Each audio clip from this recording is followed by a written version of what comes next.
The United Nations overwhelmingly voted to denounce the Russian invasion of Ukraine today as the now week-long war grinds on in the north, the east, and the south of Ukraine.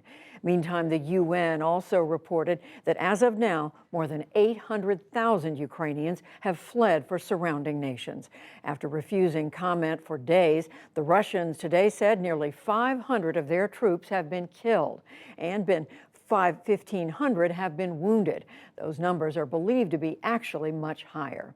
Meantime, prosecutors at the International Criminal Court have formally opened an investigation into possible war crimes committed in Ukraine. And after Vladimir Putin raised Russia's nuclear alert level on Sunday, the U.S. said today that it would cancel the test of a nuclear-capable ballistic missile in the interest of not raising tensions further. Nick Schifrin is in the city of Lviv in western Ukraine, and he begins our coverage. Today in Ukraine's second largest city, the brutal bombardments of Russia's unrestricted warfare. A Russian rocket got Kharkiv's police and intelligence headquarters.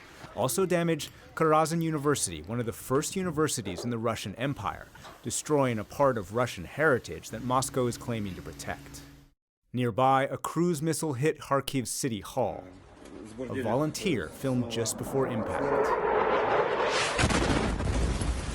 And despite promises to only target the military, Russian strikes demolished residential buildings. Residents salvaged what they could carry. After the bombing, another resident filmed the damage inside his apartment. My city destroyed too much. People suffered all the time. We sit in the basement, hiding. 37-year-old Daria Grigorieva is from Kharkiv. Yesterday morning, she and her family braved a gauntlet of attacks and fled the city.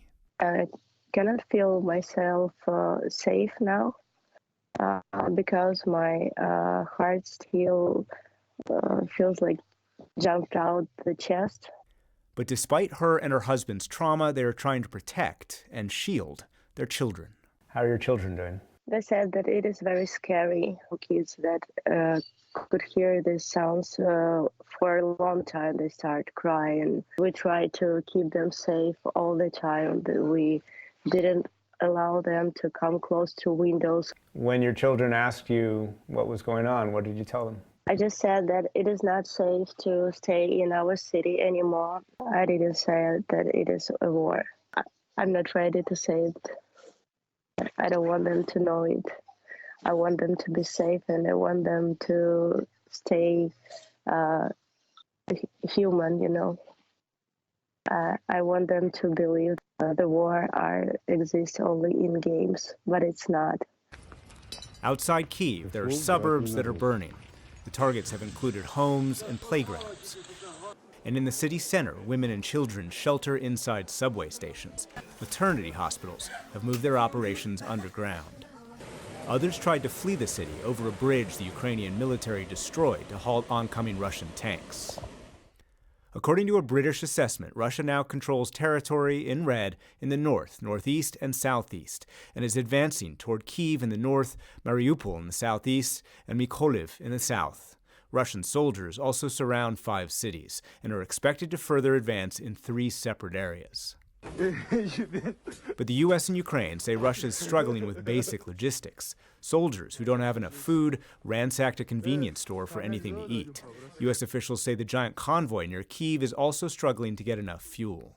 But Ukrainian President Volodymyr Zelensky warned today there are miles to go before they sleep. The time will come when we will be able to sleep, but it will be after the war, after the victory. Today, you, Ukrainians, are a symbol of invincibility, a symbol that people in any country can become the best people on earth at any moment. This is literally a bomb shelter. Yeah. And so you thought this would be the safest place to be? Yes. 28-year-old Oleg Boyanivsky is not hiding beneath this Soviet-era factory. He's doing what he can to help fight the war, volunteering to receive donations from Ukrainians and other Europeans and ship it to families near the front.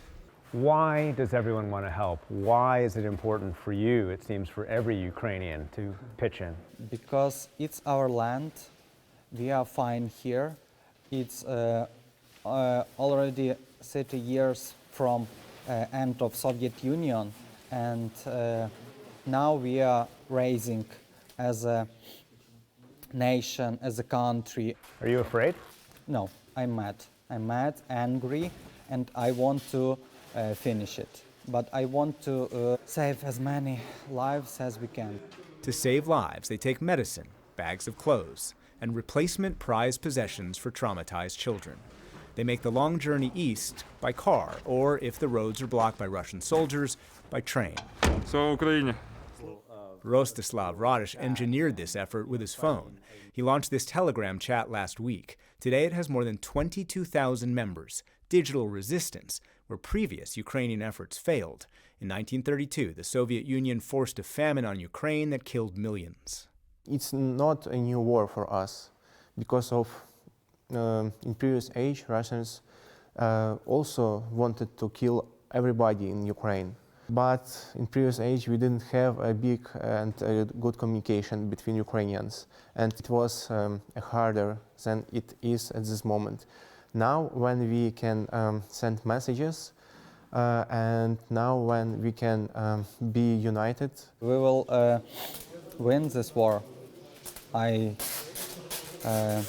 know it for sure, because we are on our land and everyone is fighting for our country, not only soldiers.